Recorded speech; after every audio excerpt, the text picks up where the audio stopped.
இல்லாம இருக்கலாம். 10 நாள் உங்களுக்கு உங்களை உலகத்துக்கு தெரியாம போகலாம். 1 வருஷம் உங்களை உலகத்துக்கு தெரியாம போகலாம். ஒரு நாள் உங்க திறமையில நீங்க மேல வந்து நிக்கிறப்ப உலகமே உங்களை பார்த்து அண்ணாந்து நிக்க ஒரு நாளும் டிசப்பாயிண்ட் ஆகும். இது பொய் வார்த்தை. திறமைக்கு மரியாதை கிடையாது. ஆமா, சில பேர் டிசப்பாயிண்ட் தான் இருக்குதான். இதுவும் மறுபடியும் சாக்கு போட்டு தான். அவன் வந்து முதலாளிக்கு ஜால்ரா அடிச்சு வந்துட்டான், ஹெச்ஆருக்கு வந்து நெருக்கமா இருக்கிறதுனால அவனுக்கு அது ஒன்று லெவலுக்கு கிடைக்கும். இல்லைன்னு நான் சொல்லல. அவங்களாம் சக்சஸ்ஃபுல்லாக இருக்க முடியாது. அடுத்த கடத்துக்கு போகணும்ல. ரைட்டு ரெக்கமெண்டேஷன் உள்ள வந்தாலும் அடுத்த கடத்துக்கு போகணும்ல. இங்க ரிசல்ட் வேணும்ல. அப்ப எப்படி ஜெயிக்க போறான்? ஜெயிக்க முடியாது. இப்ப திறமைக்கு மரியாதை இல்லைன்னு தயவு செஞ்சு நினைக்காதீங்க. அது உங்களை சோம்பேறி ஆக்கிவிட்டு உங்களை நீங்களே நெஞ்சில பத்திக்கிறதுக்கு சமம். எந்த இடத்துல போனாலும் என் திறமைக்கு என்னைக்கு மரியாதை உண்டு, நான் அடுத்த கடத்துக்கு போறேன். அப்ப திறமை பத்தல, திறமை அதிகரிச்சுக்கிட்டேங்கிற முடிவு தான் வரணும். திறமைக்கு மரியாதை உண்டு. அது மறுபடி நான் சொல்றேன். திறமைக்கு மரியாதை உண்டு. Don't get into the drop.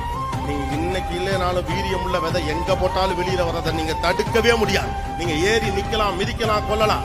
உங்ககிட்ட திறமை தான், நீ உடச்சிட்டு நீ வெளியில வருவே. திறமைசாலி இந்த உலகம் கொண்டாட